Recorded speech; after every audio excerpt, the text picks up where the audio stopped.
everyone, welcome to my YouTube channel Sandra Dream Chasers. I am back again today with another informative video. I hope you all are staying safe, happy and healthy. Before we start the video, please go ahead and subscribe my channel and hit the bell icon to get notified for the latest videos. In today's video, I will talk about how to apply for student visa for Canadian education. ये video उन लोगों के लिए है specially जिनको कुछ भी नहीं पता है कि हाँ स्टूडेंट वीज़ा कैसे अप्लाई करते हैं। तो गाइज आज की वीडियो में मैं आपको सारा बेसिक प्रोसेस बताऊंगी कि कैसे स्टूडेंट वीज़ा अप्लाई करते हैं कैनेडियन एजुकेशन के लिए। और आज की वीडियो देखने के बाद आप समझ जाएंगे कि ये कितना इजी प्रोसेस है और आपको किसी भी एजेंट या इमिग्रेशन कंसल्टेंट की ज़रूरत नहीं होती। ये सारा प्रोसेस आप खुद से भी कर सकते हैं। तो अगर आपको अपनी स्टूडेंट वीज़ा एप्लीकेशन खुद अप्लाई करनी है तो keep watching this video till the end. So guys there is no doubt कि कनाडा में बहुत सारी जॉब अपॉर्चुनिटीज़ हैं और मोस्ट इम्पॉर्टेंटली कि जॉब सिक्योरिटी है यहाँ पर इन सब जॉब्स के लिए एलिजिबल होने के लिए अगर आपके पास कैनेडियन एजुकेशन है तो आप बहुत इजीली ये जॉब्स एक्वायर कर सकते हैं।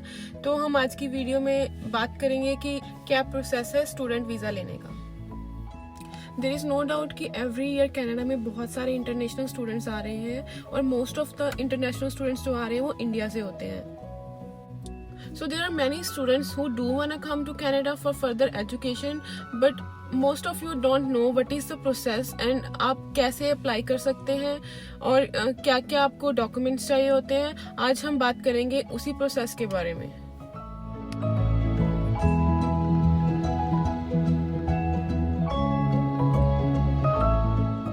So okay, let's get to the main topic. In order to be eligible to study in Canada, you will need a study permit.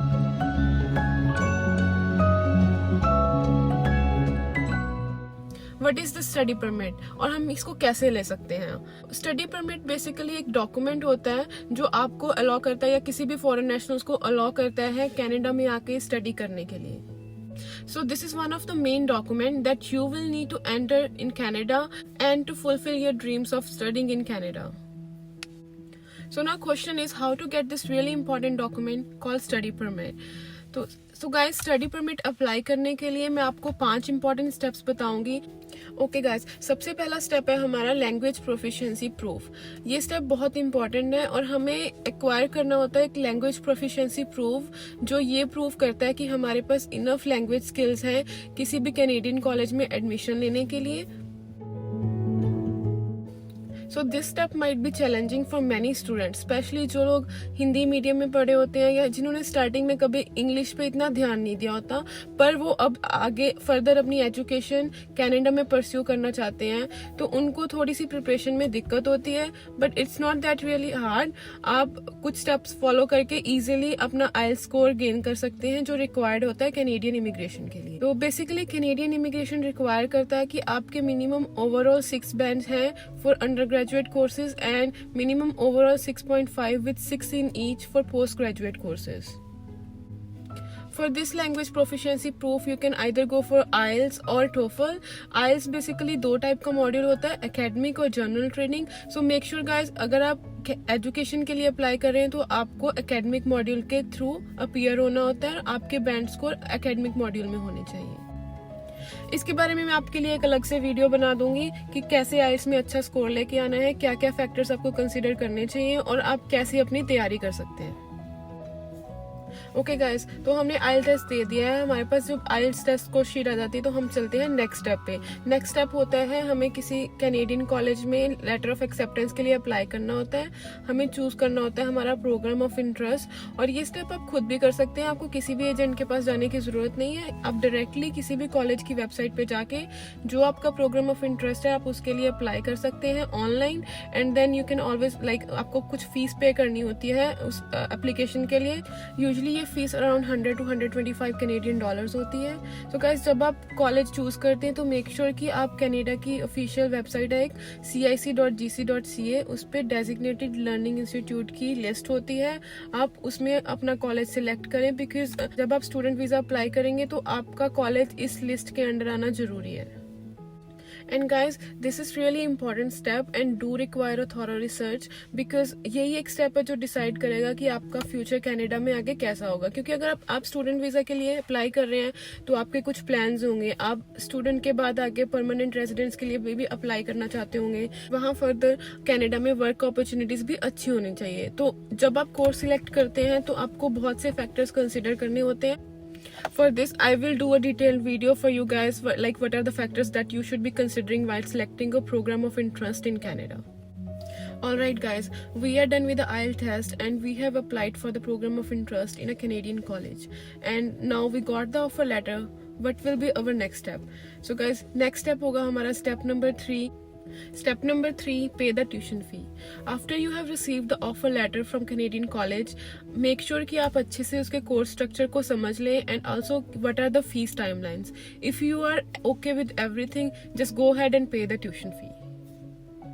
After paying the tuition fee, make sure you obtain an official receipt from the college that you have paid the tuition fees to a Canadian college. आपको उस official receipt को अच्छे से संभाल के रखना होता है, क्योंकि जब आप फर्दर स्टूडेंट वीजा के लिए अप्लाई करेंगे तो आपको ये रिसिप्ट एज अ डॉक्यूमेंट में शो करनी होती है. After paying the tuition fee, let's move to the step number 4. So guys, step number 4 हमारा होगा to gather all the documents that are required for the student visa application and also to obtain a GIC.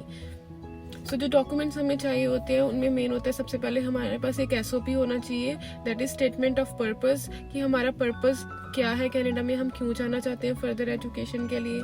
Then we will need all the transcripts, हमारी जितनी भी अब तक की education है India में हमें वो सारी डॉक्यूमेंट्स शो करनी होती हैं. If there is any gap you will also need like gap certificates और टू प्रूव कि आपने उस गैप के टाइम पे क्या किया. Then you will also definitely need police clearance certificates and you will need the letter of acceptance and official receipt of tuition fee. And further you will need to get a GIC. GIC is basically a General Investment Certificate. ये एक तरह की investment certificate होती है, जैसे कि आप किसी कैनेडियन बैंक में अपना अकाउंट ओपन करवा के उसमें कुछ अमाउंट डिपॉजिट करते हैं और एक सर्टिफिकेट के फॉर्म में वो आपके पास होता है, जो ये शो करता है कि आपके पास इनफ एक्सपेंसेस है कनाडा में रहने के लिए. आप जब कनाडा में रहोगे तो आपके पास इनफ अमाउंट्स ऑफ फंड है to cover your stay and your living expenses. So the Canadian immigration requires a minimum of Canadian $10,000 for student for per year of their stay. ये मैक्सिमम आप $50,000 तक इस GIC सर्टिफिकेट में deposit करवा सकते हैं. Apart from this आपको कुछ और एक्स्ट्रा फंड्स भी शो करने होते हैं, ये शो करने के लिए कि लेट्स से कि आपका कोर्स 2 इयर्स का है तो आपके पास नेक्स्ट 1 ईयर की फीस भी ऑलरेडी है आपके अकाउंट में, एंड ऑल्सो आपके पास इनफ फंड्स हैं for the return fare to India. कि in any case if you have to return back to India, you have like enough amount in your account that you can get a return fare ticket.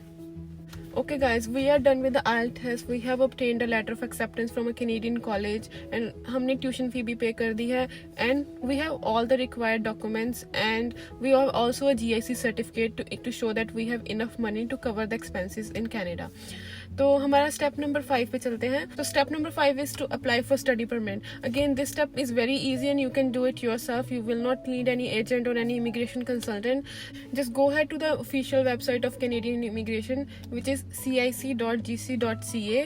आपको वहाँ पर एक link मिलेगा apply for study permit. You can click on that link and वो आपको पूरे steps बता देगा कि क्या क्या डॉक्यूमेंट्स हैं, क्या क्या रिक्वायरमेंट्स हैं स्टडी परमिट अप्लाई करने के लिए. You can just basically it's just a basic form that you can fill it out and just apply for the study permit. और इस एप्लीकेशन की कुछ फीस होती है जो आपको पे करनी होती है. I will also provide a link in the description for the official website of Canadian Immigration which is cic.gc.ca. So guys, ये था हमारा complete process. IELTS score, obtaining a letter of acceptance from Canadian college and then paying the tuition fee and then gathering all the documents and getting a GIC certificate and applying for study permit. Remember guys, ये सारा process बहुत tedious और time consuming होता है, but आपको थोड़ी सी patience रखनी पड़ेगी because this is the process that will open doors for great opportunities in your life. Thank you so much guys for watching this video. I hope you did find this video useful and informative, and if you did like the video, please don't forget to subscribe my channel and please like, share and comment. I do need your support guys to keep bringing such informative and educational videos for you. Thank you again. Bye bye. See you in the next video.